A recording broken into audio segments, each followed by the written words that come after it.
Immigration is a massive issue, not just here in the UK. It's a massive issue in Europe and across the globe. 80 million by 2040. That's a population increase of 33.5% in 40 years. The white British community by 2040 will be around 67%. And I would suggest that the Asian Middle East community will be going up to nearly 20%. Into what you're doing now, which is a Centre for Migration. What's that? What does it involve, and what are you trying to achieve with that? Well, the Centre for Migration and Economic Prosperity, I founded in the latter days of me leaving the European Parliament because immigration is a massive issue, not just here in the UK. It's a massive issue in Europe and across the globe. And I do believe that the elites want to maintain huge numbers of immigration in this country to change our culture, to change our history, to damage our economics, and to fit in some global ideology that of a one world without anything that's related to history, culture of nations, and destroying the nation states by doing so.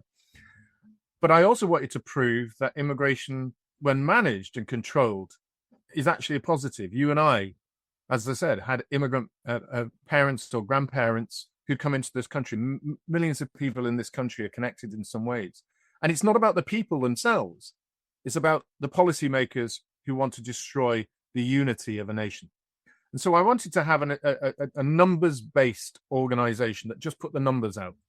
Let people think about the numbers of people coming into the country, whether it's asylum or legal, the costs of those people coming in on housing to the taxpayer, the impact on population.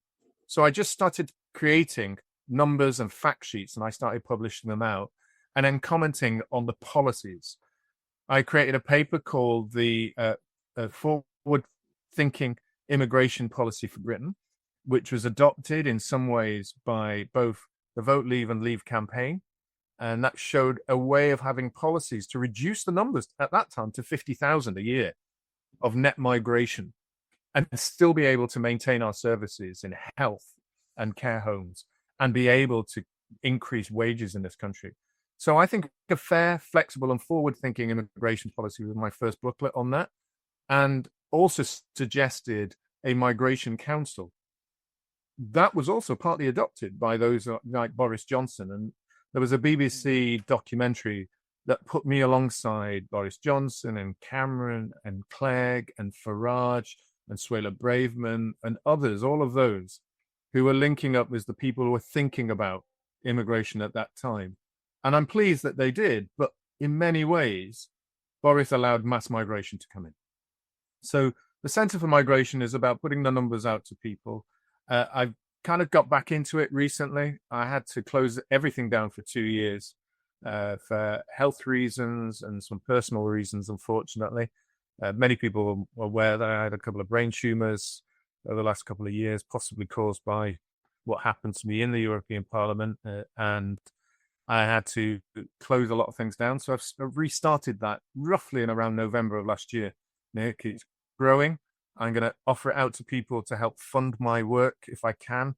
If I get money in, I can do specific policies that I'd like to be able to do. But everything's been done by myself at the moment.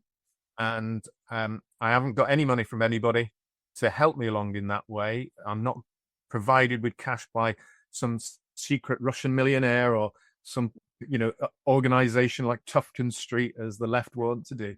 This is hardcore research, and it's being done for the benefit of these people of this country. If you had to name 1 or 2 points that have come to you recently about migration that most people don't know about, what are 1 or 2 stats or points or policies that you think we need to know about? Okay, I would say the numbers of asylum applicants is 1.2 million since the year 2000. That the growth of population in this country is not going to be 74 million, but 80 million by the year 2040. 80 million by 2040. That's a population increase of 33.5% in 40 years. That the cost to the government each year at the moment of illegal migration and legal migration and asylum is £8 billion a year. and I project it will go up to 10 billion within the next 2 years.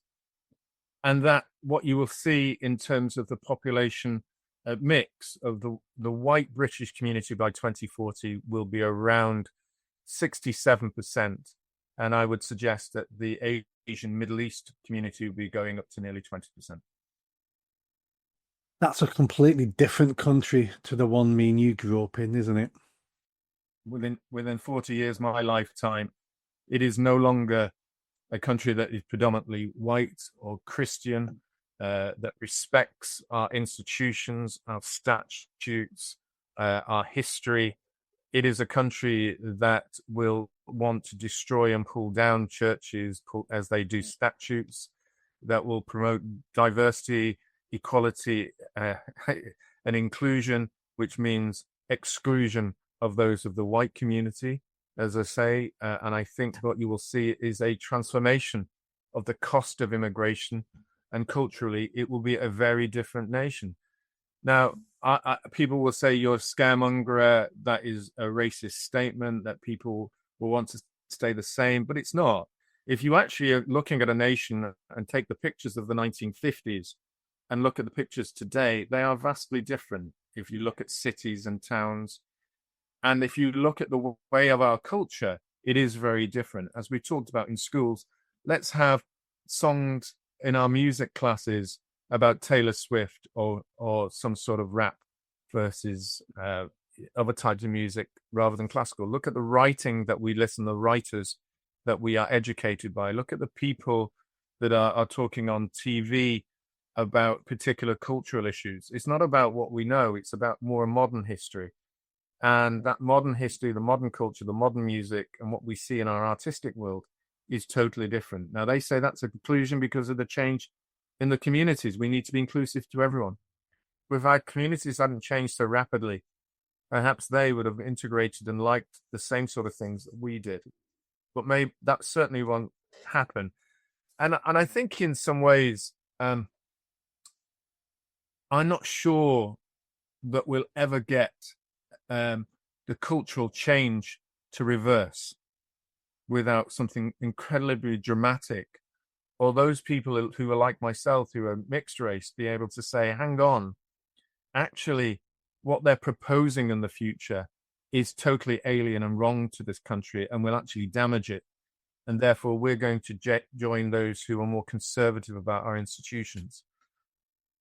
My fear is, though, when you've got institutions like the Church of England who are totally opposed to actually being Christian in many ways, that support all these transformations, when you've got our political institutions who don't care and are happy to see the change, you've got our cultural institutions like museums removing everything that is really about the history, and we are allowing people to get away pulling down statutes and changing our cultural history, then the fight is huge. And are we just being like the king who, put his finger in the dam? Yeah, yeah.